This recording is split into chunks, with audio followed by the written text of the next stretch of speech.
I've been walking for 2 days, trying to avoid confrontations with the dead as much as possible. Every muscle in my body aches. But the word was, the gated community up here had tall metal gates. I had to go there and make it a safe place for myself. The journey required supplies, so I scavenged what I could from the stores I passed, focusing on food and water. Stocked with supplies, I thought my luck had peaked, but there it was, a van.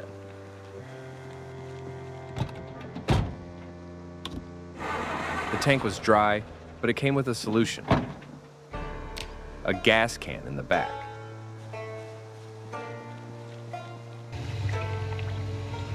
The pumps were live, and soon enough, so was the engine.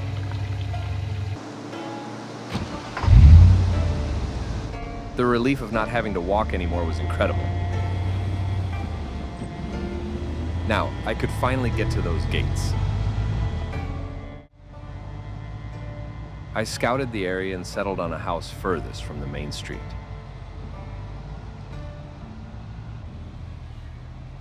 Isolation is a resource, but a quiet exterior means nothing. Now for the hard part. Making sure none of the dead were already inside. The first house was clear, but it was the place next door that really got my attention. A car was parked out front, all its doors hanging open, and next to it, 2 fresh graves. This wasn't old, a day or 2 at most. I had to know what happened. I went into the house and found the answer in the stack of letters. A family lived here, the Millers.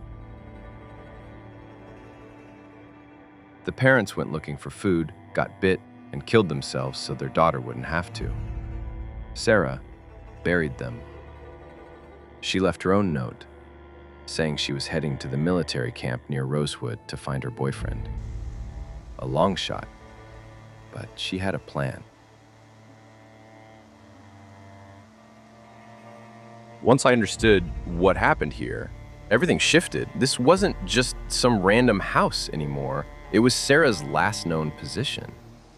She was on a desperate mission to Rosewood, and I felt a sense of duty to see it to the end.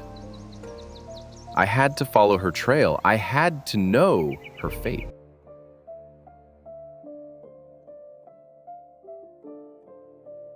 The house was stocked with supplies from the Millers' final run. I spent a day resting and sorting through it, taking what I needed. Every can of food, every bandage had a cost. With their supplies added to mine, I loaded up the van and moved out towards the military camp.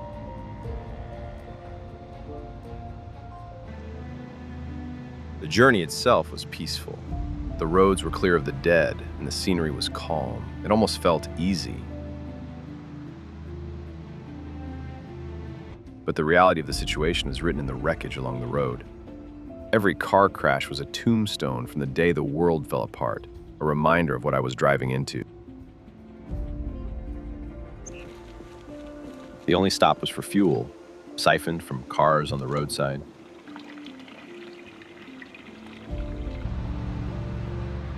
Hours later, I made it to the outskirts of Rosewood town. But while navigating the back roads to the camp, I crashed the van. Hard.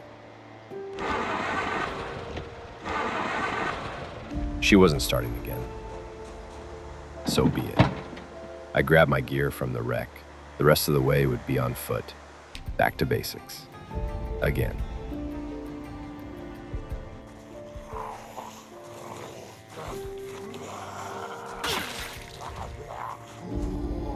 It was getting dark, so I found a house near the road to the camp and cleared it out. It was a good place to stop for the night. The journey could wait until sunrise. I'll start fresh in the morning.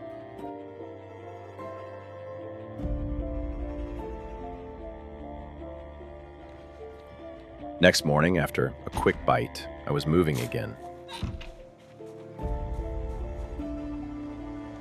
After another 2-hour walk, I finally reached the camp's main gate. There were dead zombies on the road leading in. The kills were fresh. Someone else was here, or had been, very recently. I moved inside the main gate. More fresh kills, and a red car, its door hanging open. A clear sign of recent activity. The question was it Sarah? Did she make it this far? I started sweeping the area for any evidence. A dropped item, anything to indicate where the car's occupant had gone. But the dead provided their own signposts. A path of bodies leading straight to the main compound. Whoever I was tracking went inside. I had my direction. Inside, it was a sea of them. A blade wasn't going to cut it, not with these numbers. Had to go loud.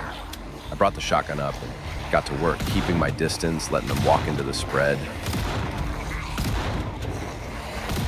But the shells ran out. No choice then. Drew my blade and waded in. It got ugly, fast. I put down a lot of them, maybe more than 200. But for every one I dropped, another seemed to take its place. The fight wasn't over yet.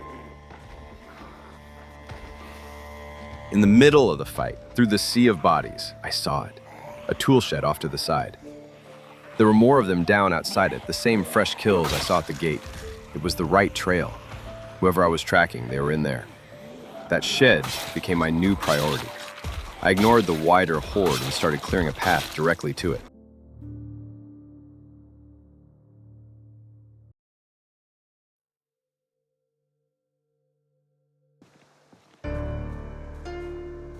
The fight to get to that door. And I was still too late. Inside, there was a body, a girl so young, a gun resting by her hand. The bite on her arm told the whole story. A self-inflicted wound ended it, a soldier's choice. And on the floor, 2 letters confirmed it all. I had found Sarah Miller. One was from her parents, telling her to wait, to be safe, to use the very supplies I'd used. Advice she never read. The other was from her last stand. She wrote that the camp was lost when she arrived, that she was bitten in the fight. She wasn't going to turn.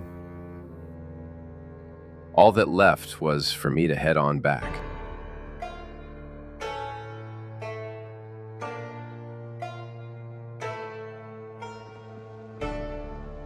It's been 7 days since I made the journey back. Sarah lies beside her mother and father now, a small act in a world that has forgotten so many.